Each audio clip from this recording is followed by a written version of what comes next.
Hello ka-partners! Kumusta kayong lahat? So for today's vlog, gusto ko lang i-share sa inyo kung gaano daw ba katagal ang proseso ng pag-a-apply at saka yung gaano ba katagal yung paghihintay bago makarating ng South Korea. So yun ang ating pag-uusapan sa videong ito. It's my...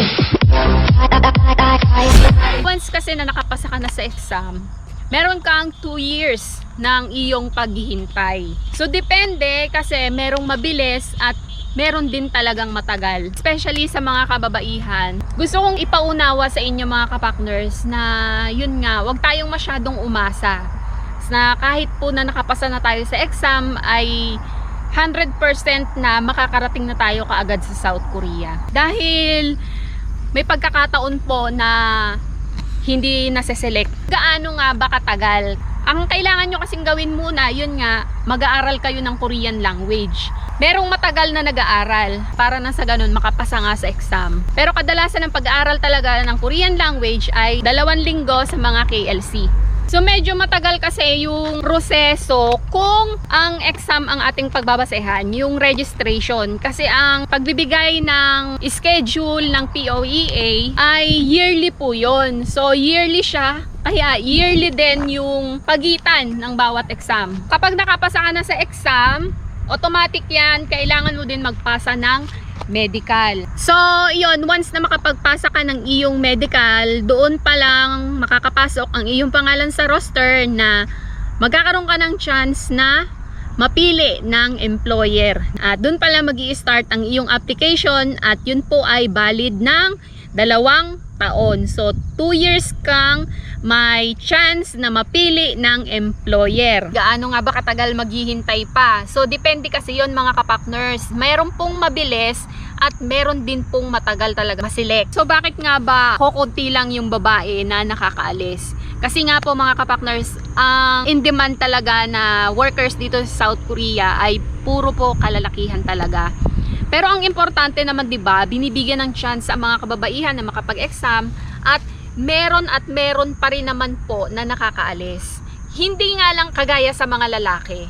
Kasi kung halimbawa sa 100, may mapapasama dyan na 10, 5 o 3, swerte na rin yun. Kaya nga kung ako po sa inyo, mag-try lang kayo. Kahit nasabihin pa nila na 1%, wag yung intindihin yun. Ang importante, may chance, diba? Like kagaya ko po nun, ako talaga, hindi naman talaga ako umaasa talaga na makakaalis ka agad. Kasi sa una pa lang, sa pag-aaral pa lang ng Korean language, pinanghihinaan na ako noon ng loob.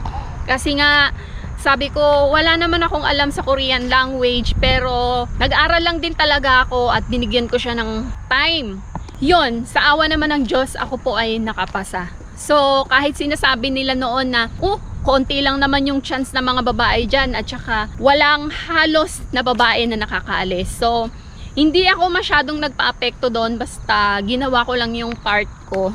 Sabi ko sa asawa ko noon, gagawin ko lang yung makakaya ko kung makakapasa man ako or hindi. Maselect or hindi, kumbaga tatanggapin ko kung ano yung ikakaloob sa akin ni Lord. So yun nga mga kapartners, nung pong nakapasa ako ng exam year 2016.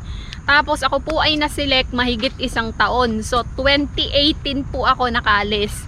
'Di ba? Tignan niyo 'yon, 'di ba? Tagal. Kaya nga yung iba inip na inip talaga sa paghihintay pa lang ng exam kasi minsan 'di ba nga po once a year lang nagpapa-exam. So, iyon. Minsan nakakainip din talaga. Pero kung gustong-gusto mo talaga makarating dito sa South Korea ka-partners, ngayon pa lang simulan mo nang mag-aral. Kasi napaka worth it po pag nakarating kayo dito sa South Korea. Sa totoo lang kasi, bakit nga ba kaunti lang talaga yung mga kababaihan na nakakarating dito sa South Korea compare natin sa mga kalalakihan? Dahil nga po sa dami ng mga nagnanais na makarating dito sa South Korea at dahil sa dami na rin ng paser taon-taon ay natatabunan yung mga pangalan, yung mga naunang nag-exam. lalo na dun sa mga kababaihan.